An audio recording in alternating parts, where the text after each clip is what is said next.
Bonjour et bienvenue dans mon garage pour la 5e partie de la préparation petit budget du moteur de 125 XLR. Aujourd'hui, on va monter un arbre à cam.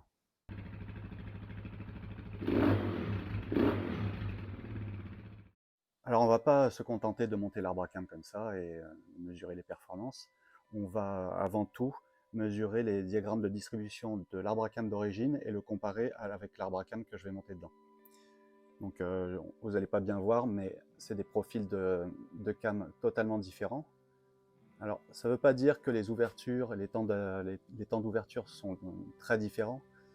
Ici, les cams sont très arrondis parce que je vais monter aussi des culbuteurs à rouleau. Voilà, ça se présente comme ça. Je vous l'ai déjà montré dans l'épisode 1. Voilà. Et donc, les rouleaux roulent sur l'arbre à cam comme ça. On va démonter le carter d'allumage. On va placer ici un disque gradué. Ici, on va monter un comparateur qui va aller toucher les coupelles des ressorts de soupape. Et de l'autre côté, on va monter un comparateur également pour bien se mettre au point mort. Bien sûr, préalablement, j'ai effectué une vidange.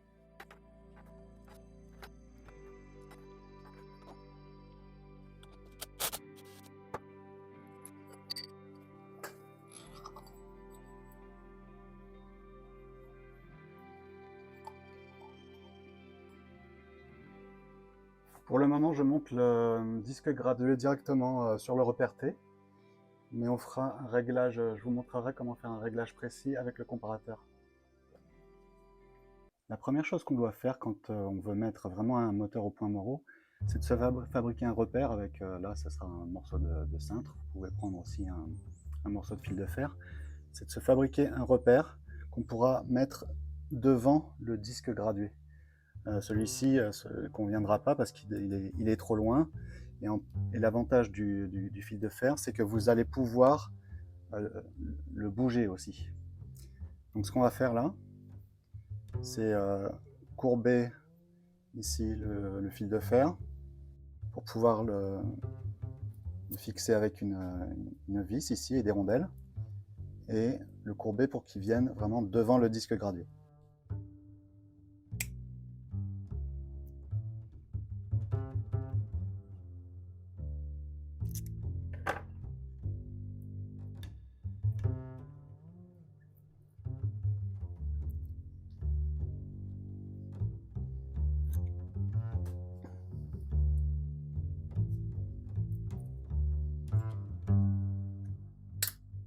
Voilà, ça peut ressembler à ça.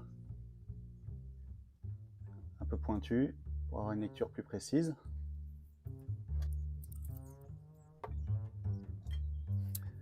On va le mettre pour le moment devant le 0, mais de manière temporaire. Mon disque est un peu petit. Plus vous aurez un grand disque et plus vous aurez une lecture précise de vos mesures. Mon repère est en place. Maintenant, je vous montre comment comment on trouve le point Moreau. Alors, dans un premier temps, on va placer un comparateur dans le puits de bougie. Donc pour ça, il vous faut l'outil spécial, hein, avec une rallonge assez longue pour pouvoir atteindre le piston. Alors avant d'aller plus loin, je n'ai pas réussi moi à trouver d'adaptateur en M12 pour pouvoir visser directement l'outil dans le puits de bougie du XLR. Donc j'ai cassé une bougie et je l'ai soudée avec du métal à froid sur l'outil qui a été livré avec le comparateur. Donc je ne sais pas si je me suis mal débrouillé, que j'ai mal cherché, mais j'ai pas trouvé. Donc voilà, c'est une petite bidouille que vous pouvez faire, hein, c'est pas... Le plus difficile en fait, ça sera de retirer la céramique à l'intérieur de votre vieille bougie.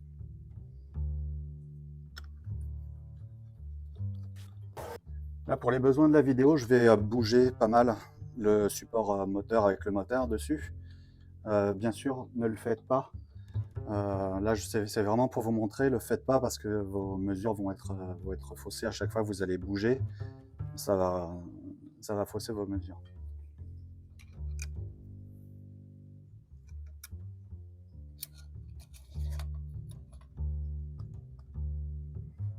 Le comparateur est en place. Je vais faire tourner de l'autre côté le volant magnétique et je vais me mettre au point Moreau. Vous voyez, l'aiguille monte, redescend. Voilà, je vais me mettre en 0 à peu près.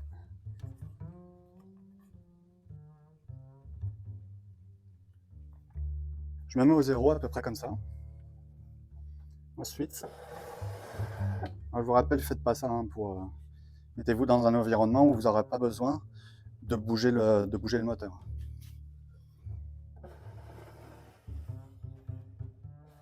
Donc là-haut, je suis à 0. Ici, je vais caler mon 0 aussi.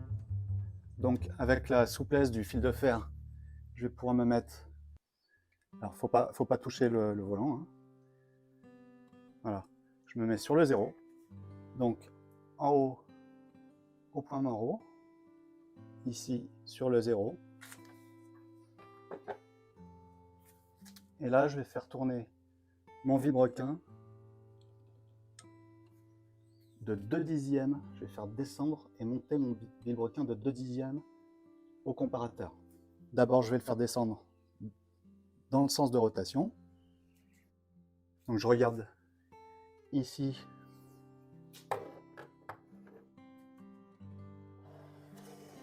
Donc ici, dans le sens de rotation, je le fais descendre de 2 dixièmes.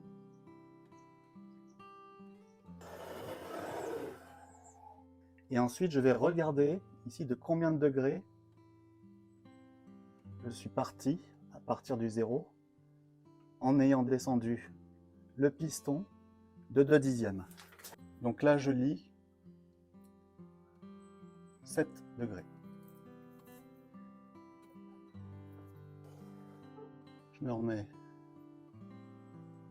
à mon 0.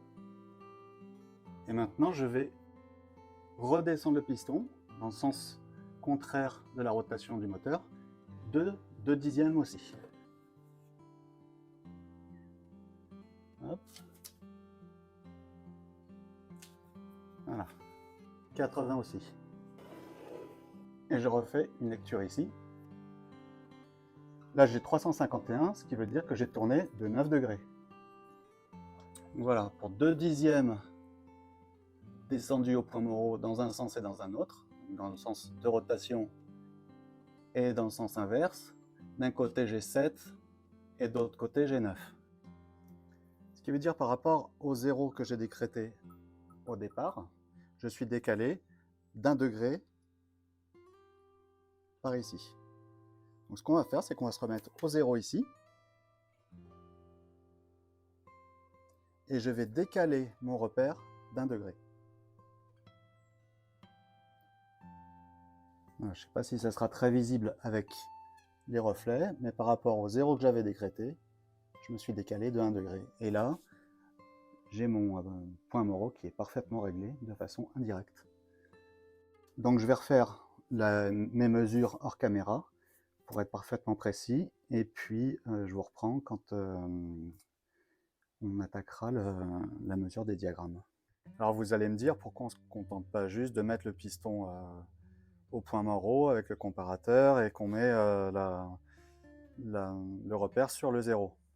Tout simplement, on utilise cette méthode parce que si on regarde bien, entre le moment où on commence à tourner le vilebrequin et le moment où l'aiguille commence à bouger ici, il y a bien 3-4 degrés. En fait, il y a toute cette plage-là. Là, je vais me mettre sur le 0. Je me mets sur 0 ici.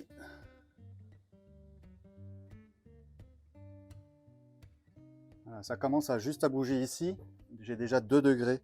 En fait, ce décalage s'explique par tous les jeux qu'il y a entre les différents roulements de vilebrequin et de bielle.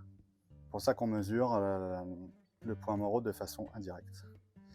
Mon point Moreau est bien à 0. Je vais à présent mesurer les diagrammes de distribution.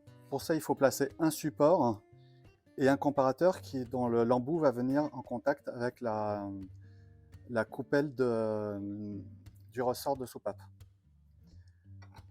Donc là, j'ai dû, pour mettre mon support, j'ai dû fabriquer une pièce ici qui vient se fixer sur les fixations de la pile d'admission et de l'échappement.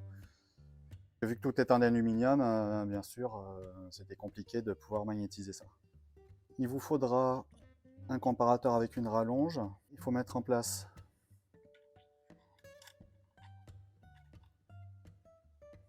le comparateur de façon à ce que la tige soit la plus droite par rapport à la coupelle. Et là, on fait une première révolution.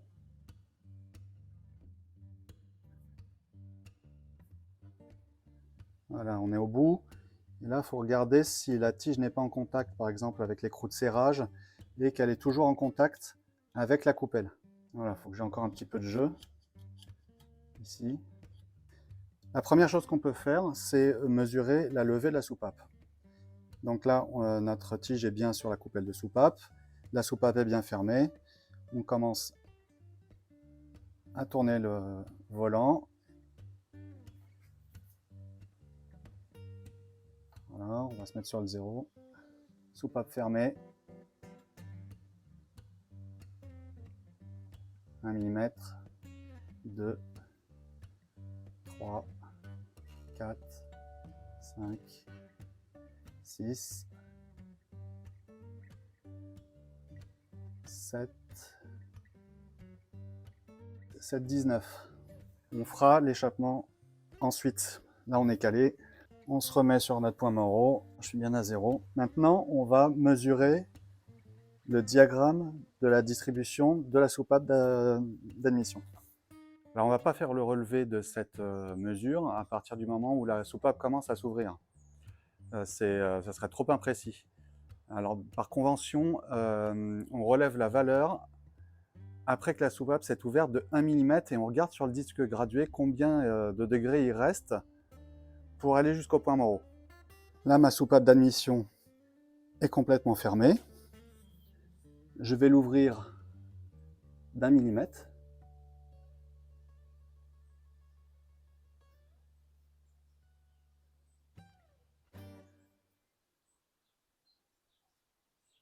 Et là, je lis sur mon disque gradué 345. Donc on a bien 15 degrés d'ouverture avant le point Moreau. Je vais continuer d'ouvrir ma soupape sur tout son cycle.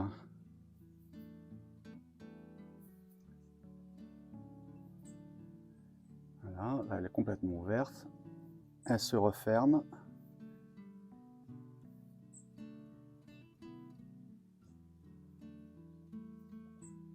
Voilà, elle est complètement fermée. Je me mets à 0.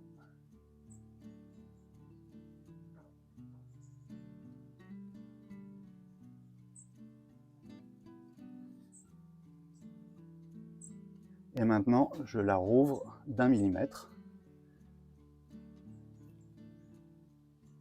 Et là, je lis sur le disque gradué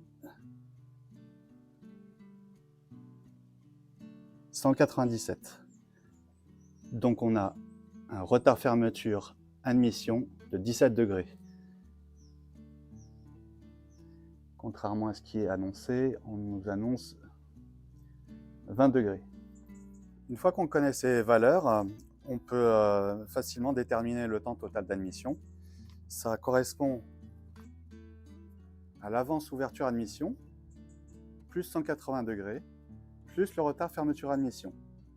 Donc en l'occurrence, on a 15, plus 180, plus 17, 212 degrés total d'admission. Je fais pareil pour l'échappement. Alors je viens de prendre les relevés de l'échappement. Donc ça donne ça. On a 37 degrés d'avance ouverture échappement et moins 4 degrés de retard fermeture échappement. Donc ça c'est bizarre parce que le constructeur nous dit 0. J'ai pris les mesures 2 fois, j'ai bien vérifié et moi c'est ce que je trouve. Donc au final on a 213 degrés d'ouverture totale. Pour rappel, 212 d'ouverture totale pour l'admission. Je vais démonter le couvre-culasse et je vais monter l'arbre à cam chinois. Je le pose tout de suite dans la culasse pour voir si ça monte. Apparemment, il n'y a aucun souci. Il y a toute la place nécessaire. Je monte vite fait. Voilà, vous voyez, ça monte vraiment directement sans rien modifier pour le moment.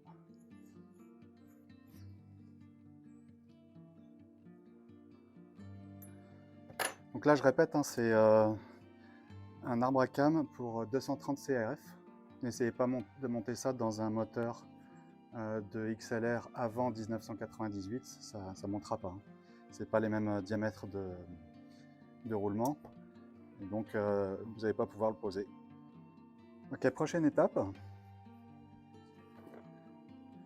Démonter les culbuteurs et les remplacer par les culbuteurs à rouleau. Alors quelque chose que j'aurais dû faire avant de retirer le couvre-culasse, c'est de desserrer cette vis qui est là, qui est serrée très très fort. Et il vaut mieux la desserrer quand elle est encore dessus.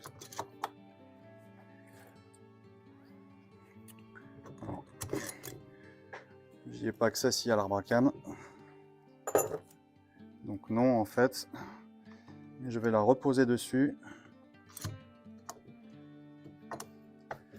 Je vais mettre 2 écrous. Là en principe, il faut y aller au tournevis à frapper. Ouais.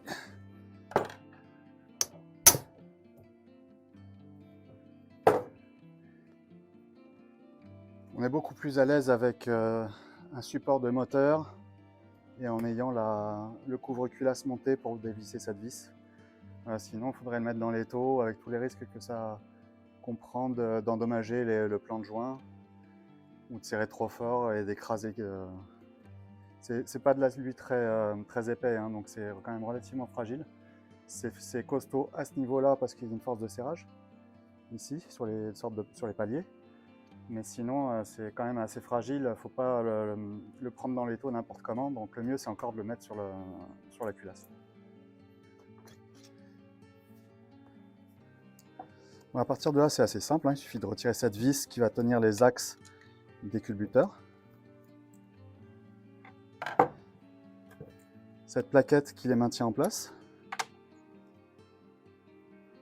Ici, soit on tire directement dessus, soit on prend une vis en M6, ça se visse dedans. Voilà. Puis normalement, ça sort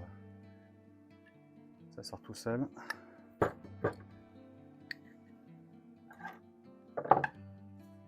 Alors moi, j'aime bien mettre les axes là où ils étaient, au démontage.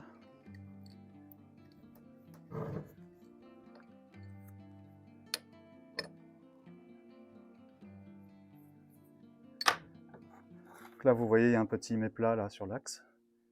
Et la plaquette vient le bloquer dans la bonne position. Car, non, on va retirer les culbus. Et je vous montre. Vous êtes obligé de les passer dans cette...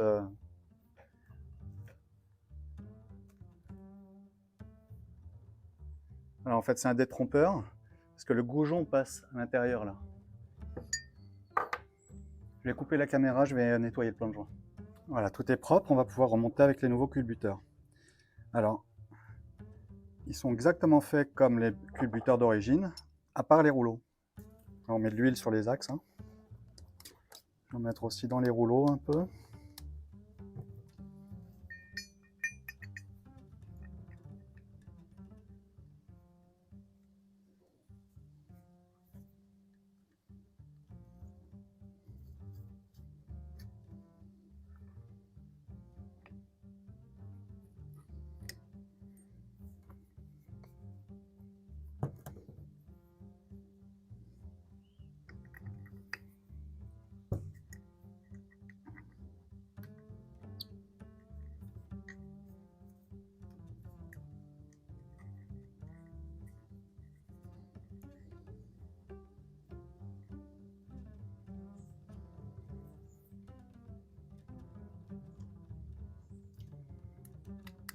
Ça doit parfaitement basculer.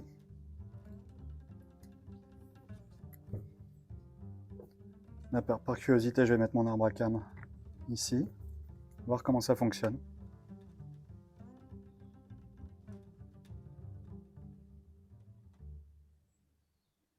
Voilà, donc visiblement les rouleaux sont bien au centre de la cam. Quelque chose que je n'avais pas remarqué sur d'autres culbuteurs à rouleaux, c'est la présence de ces deux petits ergots là de chaque côté. Je ne sais pas exactement à quoi ça sert, j'ai pas réussi à trouver d'informations. Donc si vous savez, et c'est pas en contact avec la cam. Hein. Ouais, il y a à peu près 5/10 de millimètre entre ces deux petits ergots et la cam.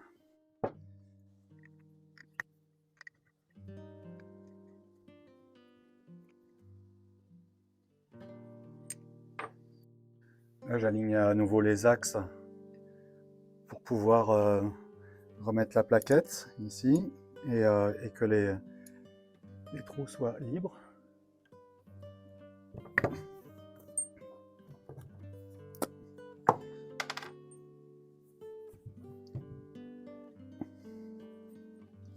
Et là, je vais mettre une goutte de frein filet bleu sur la vis pour avoir l'esprit tranquille.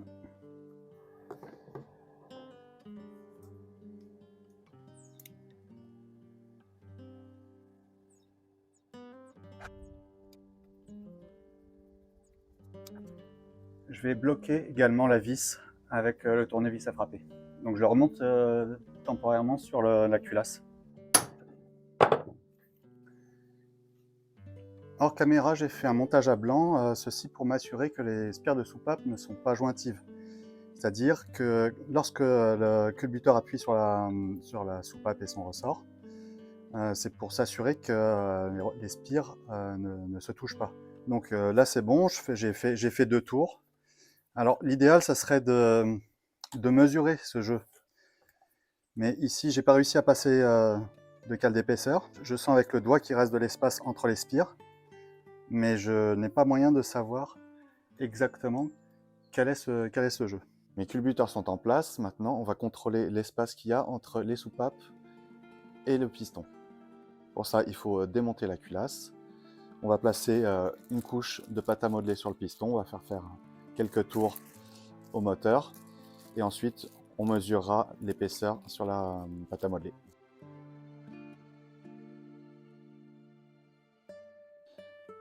Alors on fait une petite galette de pâte à modeler de 3-4 mm d'épaisseur et du diamètre du piston.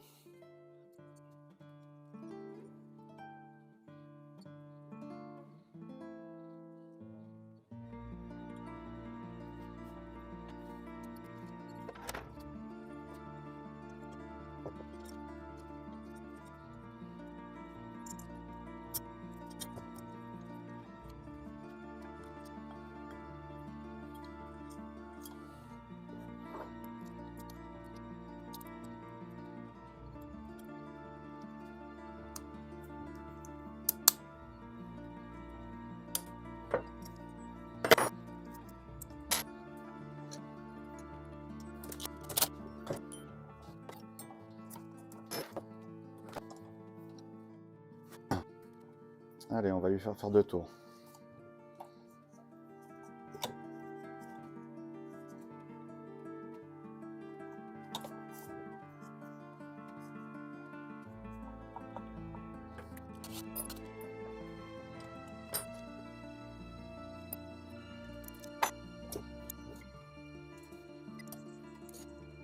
Alors là, je coupe la pâte à modeler au scalpel pour voir sur la tranche l'épaisseur de pâte à modeler qui est assez.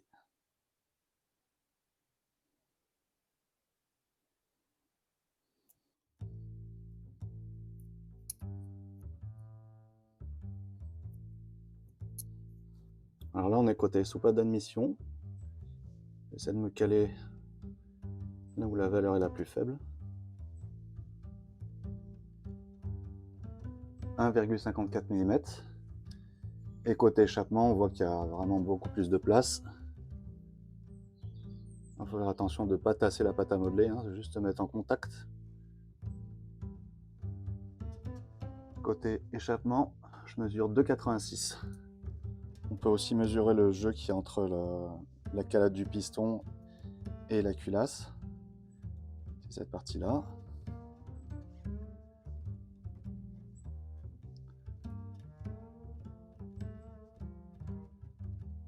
Un 23.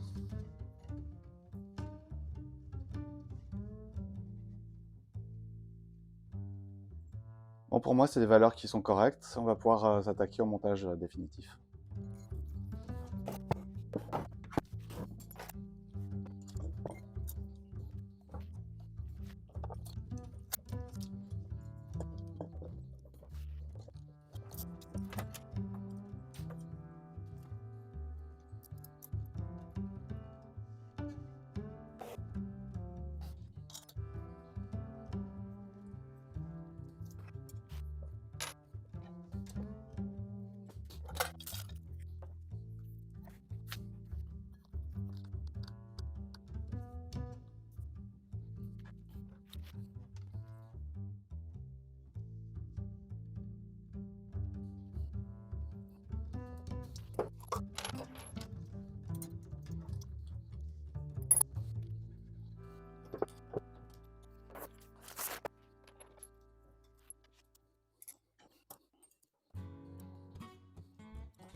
Comme le constructeur de l'arbre à cam ne donne aucune valeur de jeu aux soupapes, je mets un dixième comme à l'origine. Et c'est comme ça que je prendrai les diagrammes aussi. Je remonte mon petit support, le comparateur.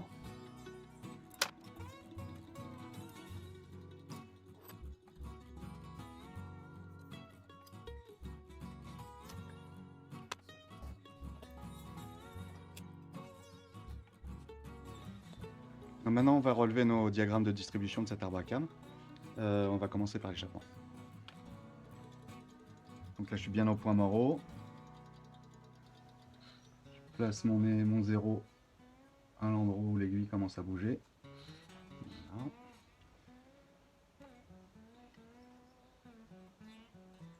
Voilà.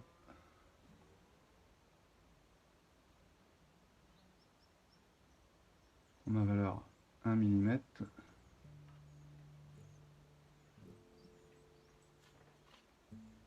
Et là, je suis 47 degrés avant le point mort bas.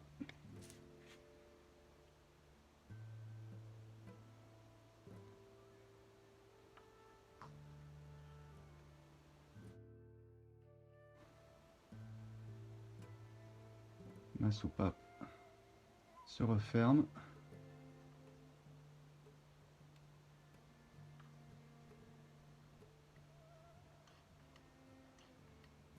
Là, elle se referme complètement. Je reviens d'1 millimètre.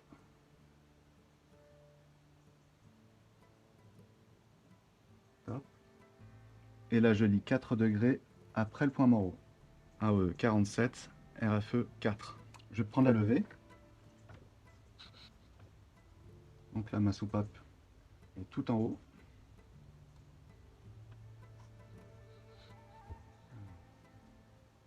Un, 2, 3, 4, 5, 6, 7,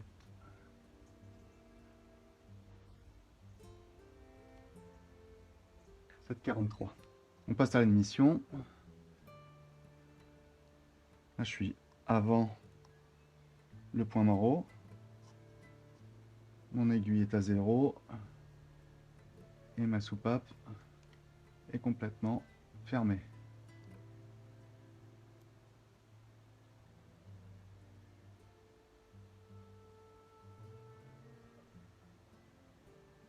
J'ai mis 24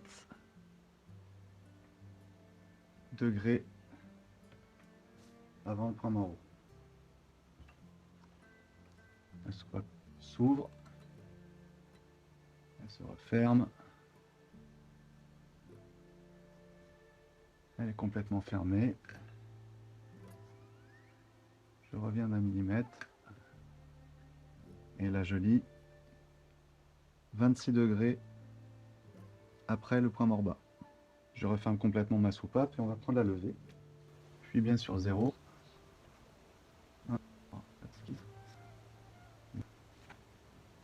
8,13. Voilà les valeurs qu'on a pour cet arbre à cam. J'ai mesuré l'ouverture totale. 24 plus 180 plus 26, 230 degrés à l'admission. 47 plus 180 plus 4, 231 degrés à l'échappement. La levée de l'admission 8,13, la levée de l'échappement 7,43. On est quand même largement au-dessus des valeurs de l'arbre à cam d'origine. En haut, l'arbre à cam d'origine. En dessous, l'arbre à cam chinois avec les rouleaux. Bon, je crois qu'il n'y a plus qu'à remettre le moteur dans le cadre et puis procéder à des tests routiers. Regardons les résultats déjà obtenus. Dans l'épisode 1, nous avions juste mesuré les performances du moteur d'origine et obtenu cette courbe jaune et la vitesse maxi de 89,18 km/h en 28 secondes. Dans l'épisode 2, nous avons monté le kit 150, c'est la courbe verte, avec 91 km/h en 27 secondes. Dans l'épisode 3, on a installé le carburateur PZ27, courbe bleue, un filtre à air en mousse, courbe marron, et enfin l'échappement de CRF 230 qui a libéré le moteur. On a terminé avec une vitesse maxi de 97,62 km/h en 27 secondes. La préparation de la culasse nous avait offert un petit plus et on avait battu le record avec une vitesse max de 100,63 km/h en 29 secondes. Regardons à présent notre nouvel essai routier. Dans un premier temps, j'ai monté l'échappement pour CRF 230, le filtre mousse et le carbu PZ27. Comme d'habitude, j'ai réalisé 3 accélérations, puis extrait les données télémétriques de la GoPro dans un tableur. La courbe blanche est la meilleure des 3 accélérations réalisées. On constate que l'ajout de cet arbre à cam ne produit aucune amélioration de l'accélération, mais améliore la vitesse de pointe à 103 km/h atteinte en 29 secondes. C'est notre nouveau record.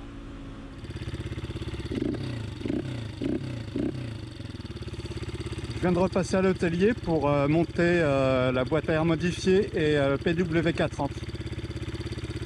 Par curiosité, on va faire 3 tirs, mais il n'est pas très bien réglé. J'ai tout simplement pas la bonne aiguille et pas les bons gicleurs, mais ça peut quand même être intéressant de voir.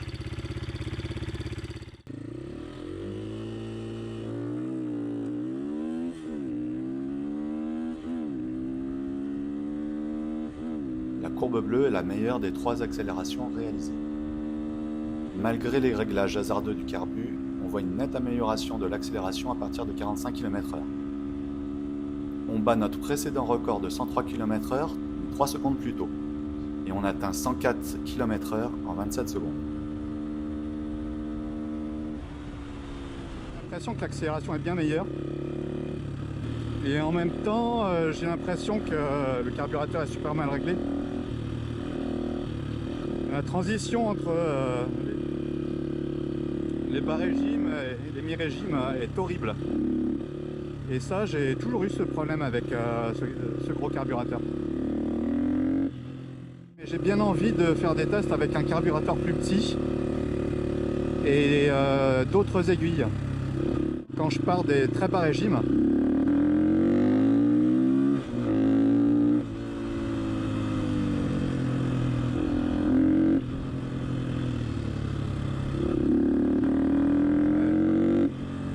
ça pétarade, ça va pas du tout. Donc là c'est un PW430 avec un gicleur principal de 115 et un gicleur de ralenti de 35.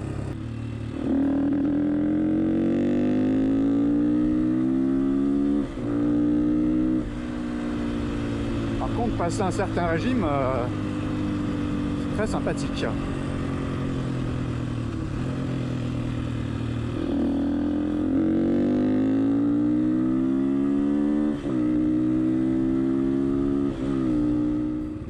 Allez, on va se mettre dans notre petite côte habituelle.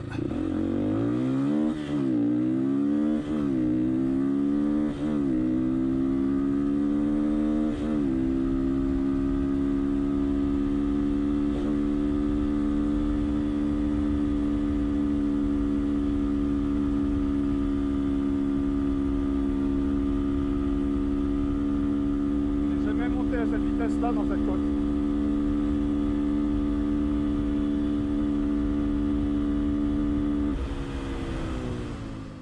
Jamais on a gravi cette côte à 96. Alors on va faire un autre test. On se met en bas de la côte.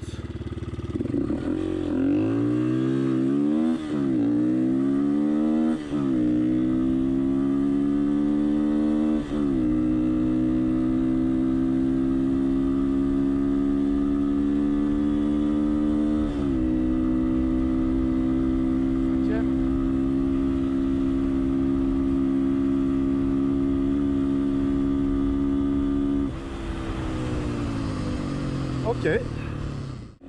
L'arbre à cam, il a réveillé la machine, mais c'est surtout le carburateur là, je pense.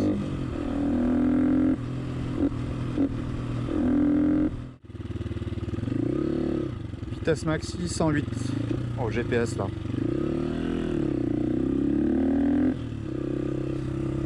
Alors faut savoir que sur le parcours que j'utilise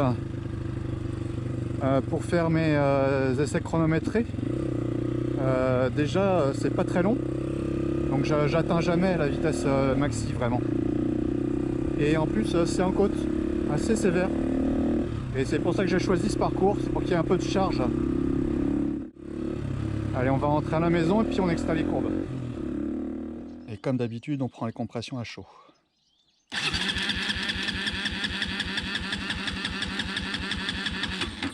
Avec tout ce qu'on a fait sur la machine pour le moment, on a bien amélioré les performances. Mais avec ce carburateur et cet arbre à cam, je pense qu'on a encore une petite marge de manœuvre. Alors dans un prochain épisode, je testerai de monter un autre carburateur. On essaiera peut-être aussi d'autres CDI, soit réglables, soit programmables. Pour les prochains épisodes, on va mettre de côté un petit peu la préparation petit budget. Et je vais m'atteler à reconditionner l'amortisseur qui est installé sur la machine, l'amortisseur de CR250. Je vous prépare également un autre épisode, alors ça sera toujours de la mécanique de roue, mais ce sera un petit peu différent. Et en attendant, portez-vous bien, abonnez-vous et puis n'hésitez pas à me faire part de vos commentaires. Merci.